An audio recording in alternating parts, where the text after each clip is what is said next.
तो दोस्त भारत और साउथ अफ्रीका के बीच खेले जा रहे दूसरे टेस्ट मुकाबले के दूसरे दिन आए बल्लेबाजी में केएल राहुल और गेंदबाजी में जसप्रीत बुमराह का तूफान। तो वही दोस्तों साउथ अफ्रीका की तरफ से फिर भी दूसरे दिन ही ले लिए 11 रन की लीड। तो नमस्कार दोस्तों, स्वागत है आपका एक बार और हमारे चैनल क्रिको माई क्रिकेट में। तो जैसा कि दोस्तों भारत और साउथ अफ्रीका के बीच खेले जा रहे पहले टेस्ट मुकाबले के दूसरे दिन जहाँ केएल राहुल ने एक शानदार शतक लगाया, तो वहीं पर जहाँ जसप्रीत बुमराह ने भी घातक गेंदबाजी की। तो दोस्तों हम बताएंगे आपको दूसरे दिन का खेल का पूरा हाईलाइट, जिसे देखने के लिए बन रहे हमारे वीडियो के अंत तक। उससे पहले आप सभी को क्या लगता है कि भारतीय टीम साउथ अफ्रीका टीम को 100 से कम रन पर लीड लेने पर रोक पाएगी? कमेंट बॉक्स में अपनी कीमती राय जरूर बताइएगा। तो चलिए दोस्त हम आपको बताते हैं दूसरे दिन के खेल का पूरा हाईलाइट शुरुआत से ही। तो दोस्तों आज दूसरे दिन का खेल का पहला सेशन भारत की तरफ से एक बार फिर से खेलने आए केएल राहुल और मोहम्मद सिराज पारी की शुरुआत करने उतरे। और दोनों ही बल्लेबाज आज समझ बूझ कर बल्लेबाजी कर रहे थे, क्योंकि भारत के 8 विकेट पहले ही दिन गिर गए थे और यह दोनों ही बल्लेबाज पहले 2 ओवर तक पूरी तरह से संभल कर बल्लेबाजी किया। तो वही 62वां ओवर डालने आए, उनकी दूसरी ही गेंद पर एक बेहतरीन ड्राइव के जरिए चौका लगाया केएल राहुल ने और आज के दिन का यह पहला चौका था। तो वही दोस्त मोहम्मद सिराज सिर्फ सिंगल लेने के चक्कर में खेल रहे थे। तो वही दोस्त इसके बाद 63वां ओवर डालने आए, कगिसो रबाडा की पहली और दूसरी गेंद पर बैक टू बैक 2 शानदार चौका लगाया केएल राहुल ने और केएल राहुल अब 85 रन पर पहुंच चुके थे। तभी फिर से 65वां ओवर डालने कगिसो रबाडा की तीसरी गेंद पर और छठी गेंद पर एक बेहतरीन छक्का लगाया केएल राहुल ने और यह गगनचुंबी छक्का था केएल राहुल के बल्ले से देखने को मिला। दोनों ही बल्लेबाज संभल कर पारी को आगे बढ़ा रहे थे। तभी 66वां ओवर डालने ग्लेन कोट्रेज ने अपनी पहली ही गेंद पर मोहम्मद सिराज को विकेट कीपर बिराने के हाथों कैच आउट कर पोलैंड भेजा और अपनी टीम को सफलता दिलाई और भारतीय टीम को 9वां झटका दिया। इसके बाद दोस्तों भारतीय टीम की तरफ से लास्ट विकेट के रूप में प्रसिद्ध कृष्णा बल्लेबाजी करने आए। तो दोस्तों 66वां ओवर डालने आए, उनकी लास्ट गेंद पर केएल राहुल ने ग्लेन कोट्रेज की गेंद पर एक बेहतरीन छक्का लगाकर अपना शतक पूरा कर लिया और इस मुकाबले में इन्होंने शानदार बल्लेबाजी करते हुए अपना शतक पूरा कर लिया। तभी दोस्तों 68वां ओवर डालने नंडरे बर्गर ने अपनी चौथी गेंद पर केएल राहुल को क्लीन बोल्ड कर पोलैंड भेजा और भारतीय टीम को ऑल आउट कर दिया और इस मुकाबले में केएल राहुल 137 गेंदों पर 101 रन की शानदार पारी खेली, जिसमें 14 चौके और 4 गगनचुंबी छक्के शामिल थे। और इसी के साथ भारतीय टीम ने पहली पारी में 68 ओवर की समाप्ति पर 245 रन बनाए और भारतीय टीम की तरफ से सबसे ज्यादा रन केएल राहुल 101 रन बनाए। तो वहीं पर दोस्तों साउथ अफ्रीका टीम की तरफ से पारी की शुरुआत करने उतरे एडम मार्करम और ड्रीन इल्गर और दोनों ही बल्लेबाज अपनी पारी को टीम को एक सीधी हुई शुरुआत दी और पहला चौका एडम मार्करम ने लगाया जब दूसरा ओवर डालने मोहम्मद सिराज। तो इसके बाद दोस्तों फिर से तीसरा ओवर डालने जसप्रीत बुमराह की दूसरी गेंद पर एक शानदार चौका लगाया ड्रीन इल्गर ने। तो दोस्तों इसके बाद चौथा ओवर डालने आए मोहम्मद सिराज ने अपनी 5वीं गेंद पर एडम मार्करम को विकेट कीपर केएल राहुल के हाथों कैच आउट कर पोलैंड भेजा और अपनी टीम को सफलता दिलाई और भारतीय टीम को पहला सफलता मिल गई। एडम मार्करम इस मुकाबले में 17 गेंदों में 5 रन की पारी खेले। इसके बाद तीसरे नंबर बल्लेबाजी करने टोनी जिजोराई। तो दोस्तों टोनी जिजोराई ने आते ही 6ठे ओवर की लास्ट गेंद पर मोहम्मद सिराज की एक शानदार चौका लगाया। तो दोस्तों आज मोहम्मद सिराज काफी ज्यादा महंगे साबित हो रहे थे। तभी फिर से 8वां ओवर डालने मोहम्मद सिराज की तीसरी गेंद पर एक बेहतरीन चौका लगाया ड्रीन इल्गर ने। तो इसके बाद फिर से 10वां ओवर डालने मोहम्मद सिराज की दूसरी गेंद पर एक बेहतरीन चौका जरा ड्रीन इल्गर ने ही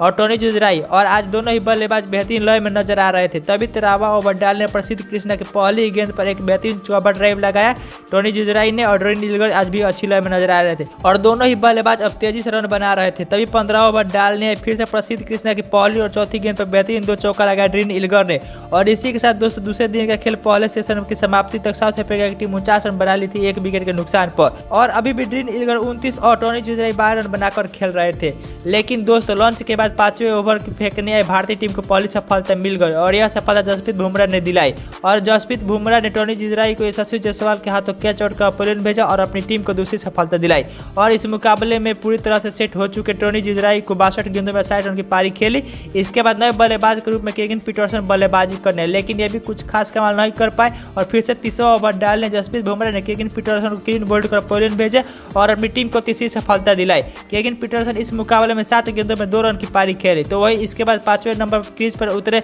डेविड विहंगम और इन्होंने आते ही 33वां ओवर डालने जसप्रीत बुमराह की पहली गेंद पर एक बेहतरीन चौके लगाकर अपना पारी का आगाज किया। तो वही दोस्तों एक तरफ ड्रीन इल्गर जूता बतौर बल्लेबाजी कर रहे थे और 32वें ओवर की चौथी गेंद पर एक शानदार चौका लगाया फिर से ड्रीन इल्गर ने, जबकि फिर से इन्होंने 34वां ओवर डालने जसप्रीत बुमराह की एक ही ओवर में 2 शानदार चौके फ्लिप शॉट के जरिए लगाया ड्रीन इल्गर ने। तो इसके बाद फिर से 35वां ओवर डालने मोहम्मद सिराज की दूसरी गेंद पर स्क्वायर लेग की दिशा में एक बेहतरीन चौका लगाया ड्रीन इल्गर ने। इसके बाद फिर से ड्रीन इल्गर ने शानदार बल्लेबाजी करते हुए प्रसिद्ध कृष्णा की एक ही ओवर में 2 शानदार चौका लगाया और इसी के साथ ड्रीन इल्गर ने अपना 8 शतक पूरा कर लिया और अपना शतक पूरा हो जाने के बाद फिर से 37वां ओवर डालने मोहम्मद सिराज की एक ही ओवर में 2 बेहतरीन चौका लगाया ड्रीन इल्गर ने और 4 समय तक साउथ अफ्रीका की टीम 133 रन हो गया 1-2 विकेट के नुकसान पर। लेकिन इसके बाद फिर चाय समाप्त होने के बाद फिर से मुकाबले को शुरू हुआ तो फिर से एक बार कमाल की शुरुआत किया ड्रीन इल्गर ने और फिर से और 36वां ओवर डालने या शार्दुल ठाकुर की चौथी गेंद पर एक बेहतरीन चौका लगाकर अपनी दूसरी सेशन का आगाज किया और अब दोनों ही खिलाड़ी के बीच में 50 रनों की पार्टनरशिप हो चुकी थी। तो इसके बाद फिर से इन्होंने प्रसिद्ध कृष्णा की गेंद फेंकने आए और शानदार चौका लगाया तो वहीं पर फिर से 40वां ओवर डालने प्रसिद्ध कृष्णा की दूसरी गेंद पर डेविड बिंघम के बल्ले से इस पारी का पहला छक्का देखने को मिला और यह छक्का एक टेस्ट ड्राइव के जरिए से लगाया तो फिर शानदार बल्लेबाजी करते हुए ड्रीन इल्गर ने स्क्वायर लेग की दिशा में एक शानदार चौका लगाया जसप्रीत बुमराह की गेंद पर और अब यहीं पर शतक की ओर अपने धीरे धीरे बढ़ रहे थे ड्रीन इल्गर और 42वां ओवर की पहली गेंद जो कि नो बॉल थी इस पर एक शानदार चौका लगाकर ड्रीन इल्गर ने अपना शतक पूरा कर लिया और ड्रीन इल्गर ने कमाल का यह शतक लगाया और ड्रीन इल्गर का यह शतक मात्र 145 गेंदों पर ही लग गया। लेकिन दोस्तों शतक भी पूरा हो जाने के बाद इनका बल्ला चलता रहा और 42वां ओवर डालने आए उनकी चौथी गेंद पर शार्दुल ठाकुर की गेंद पर एक शानदार चौका जरा ड्रीन इल्गर ने और फिर ये दोनों ही बल्लेबाज पारी को आगे बढ़ा रहे थे तो अभी फिर से 45वां ओवर डालने शार्दुल ठाकुर की चौथी गेंद पर एक बेहतरीन स्क्वायर लेग की दिशा में छक्का लगाया ड्रीन इल्गर ने और फिर से चाय काल का समय हो गया और जब तीसरा सेशन शुरू हुआ तो भारत की तरफ से पलक और पारी के 50वां ओवर डालने जसप्रीत बुमराह की 5वीं गेंद पर डेविड बिंघम ने स्क्वायर लेग की दिशा में एक शानदार चौका लगाया और यह चौका तीसरे सेशन का पहला चौका रहा और इसके बाद फिर से 53वां ओवर डालने जसप्रीत बुमराह की 5वीं गेंद पर एक बेहतरीन फाइन लेग की दिशा में चौका लगाया डेविड बिंघम ने ही और दोनों ही बल्लेबाजों के बीच अब 100 रन की पार्टनरशिप हो चुकी थी। तभी 55वां ओवर डालने मोहम्मद सिराज की दूसरी गेंद पर डीप लेग की दिशा में एक शानदार चौका लगाया डेविड इल्गर ने ही और इसके बाद से फिर से 97वां ओवर डालने मोहम्मद सिराज की पहली गेंद पर वाइड की दिशा में एक बेहतरीन चौका लगाया ड्रीन इल्गर ने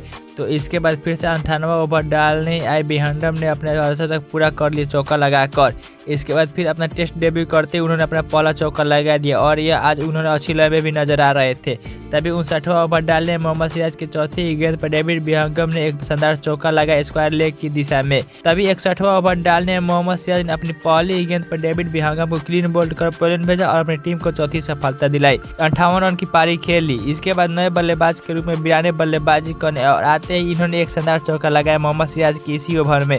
फिर से 62वां ओवर डालने प्रसिद्ध कृष्णा ने अपनी 5वीं गेंद पर बिराने को विकेट कीपर के राहुल का तो चौका पेलन भेजा और अपनी टीम को 5वीं सफलता दिलाई। बिराने इस मुकाबले में 7 गेंदों पर 4 रन की पारी खेले। इसके बाद नए बल्लेबाज के रूप में मार्कस जॉनसन बल्लेबाजी करने आए। तो दोस्तों आज साउथ अफ्रीका की टीम ने भारतीय टीम से 11 रन की लीड ले लिया है। तो दोस्तों क्या आप भी आज के राहुल का शतक की पारी से खुश है तो हमारे इस वीडियो को दिल से एक लाइक कर दीजिएगा और आपने अभी तक हमारे इस चैनल को सब्सक्राइब नहीं किया है तो सब्सक्राइब कर बेल आइकन जरूर दबा लीजिएगा। तो चलिए दोस्तों मिलते हैं जल्दी अगले वीडियो में। Thank you for watching my this videos. तो दोस्तों ऐसे ही वीडियो देखने के लिए आपने हमारे चैनल को सब्सक्राइब नहीं किया है तो सब्सक्राइब कर बेल आइकन जरूर दबा लीजिए। तो जल्दी मिलते हैं दोस्तों नेक्स्ट वीडियो में।